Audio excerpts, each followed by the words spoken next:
All right, today, obviously, Sheldon, you took today's game to rest a lot of the roster ahead of the playoffs, but before the game you said it was nice for some of the players to be able to step up and play minutes that they wouldn't normally get in the league. Did anyone's play or effort stand out to you today? No, I thought within the game that there were some strong efforts at different times. I thought Joey Duzak had some real shining moments, especially in that second period where he got skating and made some plays and did some real good things offensively. So those are the kind of things you're looking to take out of the game here today. I mean, we weren't too concerned about the score or anything that was going on in the game. We just wanted to give the guys a chance to play, and we knew we were going to be unorganized, and we knew for the guys who are regulars for us, they're playing out of position and with different guys, and mentally it's a tough game to get through. But in terms of those little efforts or little things that get revealed in the game, you're happy with that. So, we'll take that for what it is and get ready for playoffs here. Now, looking ahead, playoff hockey begins on Friday for you guys. That means 4 days of practices. What will you mainly be focusing on? Well, clearly, you're going to be focusing on your opponent, first of all, and we've played them a number of times through the season, but you get to focus in a little bit closer on them, and then we'll get on the ice and go through some of those tactics, but then also just making sure our team is feeling good and we're rested and we're sharp and all those types of things that you need to be. We recognize, we've got a great challenge in front of us here against a very good team. So we're going to have to make sure our game is as sharp and as good as it can be, and really we need to play our best hockey. So that's really what the week's going to be about. Speaking of a sharp game, is there anything specifically that you would like to sharpen up with your team?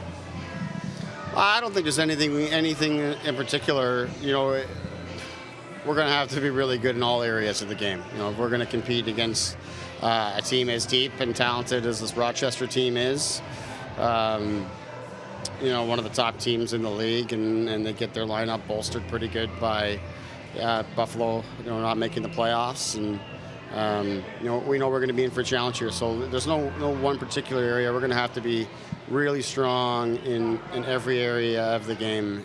So it's going to be a great challenge for our guys. It's going to be exciting to work this week to put together a plan and get out on the road and find a way. It's sort of a hectic year this year. I know it's the nature of the beast of the AHL, but guys getting injured, guys coming in and out. What do you think the coaching staff has done to sort of right the ship? And you guys finished top 10 in the AHL standings, clinched a playoff spot. What do you think you guys have done in that area? Well, I think that the fact that we stayed with it, and that's not just the coaching staff, the players as well. We had a lot of moving parts. There were some transactions where we moved players out, added players, and had a number of injuries. And amongst all that uncertainty, I should say, the players seemed to play better. And we found our way through that, stabilized the goaltending, protected them a lot better in terms of cleaning up our defense, and our special teams improved greatly. Power play in particular came right from the bottom of the league to right towards the top. So that was a huge boost for us. Special teams and goaltending became strengths.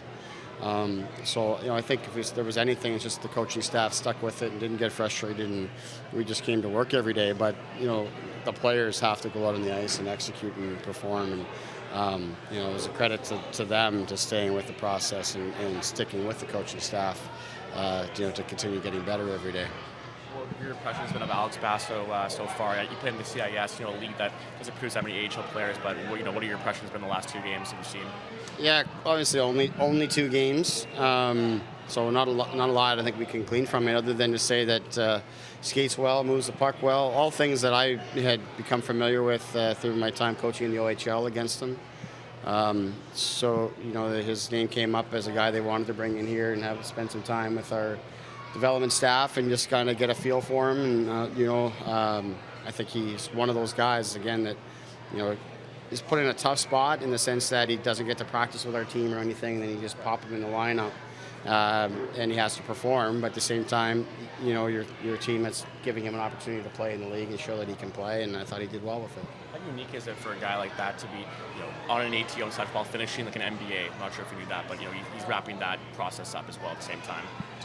Yeah, I think it obviously is unique. Most players either aren't focused on their education when they get here or are already finished. but I think it's a credit to him, and I think it's something players should consider doing. And in his case, he played, university hockey this season, but I think players end up getting a fair bit of spare time, and something that more guys should consider.